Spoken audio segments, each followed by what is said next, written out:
Hello, this is Davud. I'm a senior lecturer at the School of IT Deakin University. In this video, I'm going to talk about the concept of value programming that allows for engineering human values in software. But what happens when software breaches our values? There are several examples of this.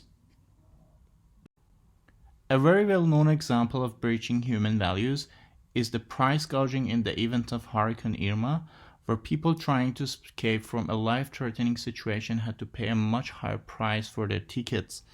The event was described by New York Times as lack of ethics valves in the software. Another example is bias in facial recognition software.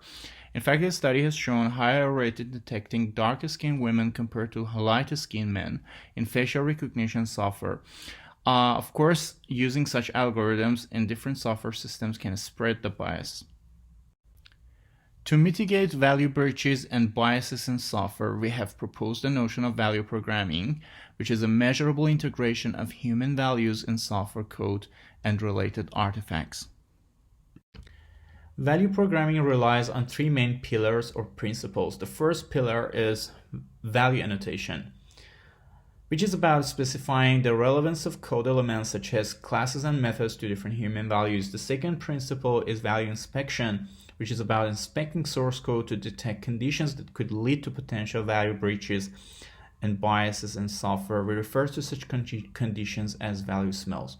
The third principle or the third pillar is value recommendation, which is about recommending fixes to value breaches in software and suggesting techniques to incorporate and integrate values into software. In order to enable value programming in software projects, we have proposed the AIR framework, which stands for Annotation, Inspection, and Recommendation. The framework starts with annotating widely used or commonly used APIs based on different human values, which will be used to annotate the code elements in the software code based on the relevance of those code elements to different APIs. And then the framework allows for inspecting different parts of the code based on their relations to different values. So we could look at the code from the perspective of different values and inspect the relevant parts in the code. And then we have the part that focuses on making recommendations about fixing value breaches and biases and suggesting techniques to incorporate values, for example, privacy, into the software code. Here is an example of value annotation of APIs, where a list of Android APIs have been labeled based on their relevance to different human values.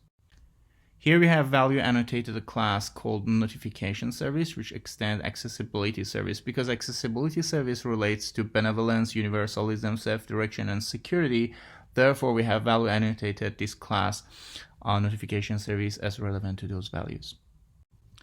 Value annotated code can be used to inspect software code from the perspective of different values, and that will help us to identify potential value breaches in software. Once value smells and value breaches are identified in software code, we can use value recommendation to mitigate those value smells and value breaches in software code and integrate human values in software. Here is an example of value recommendation where a tool called ACFix has been used to automatically fix privacy leaks related to the use of Android accessibility service. The framework AIR can be used to provide annotation, inspection, and recommendation as a service to the software vendors. Thank you very much for your attention.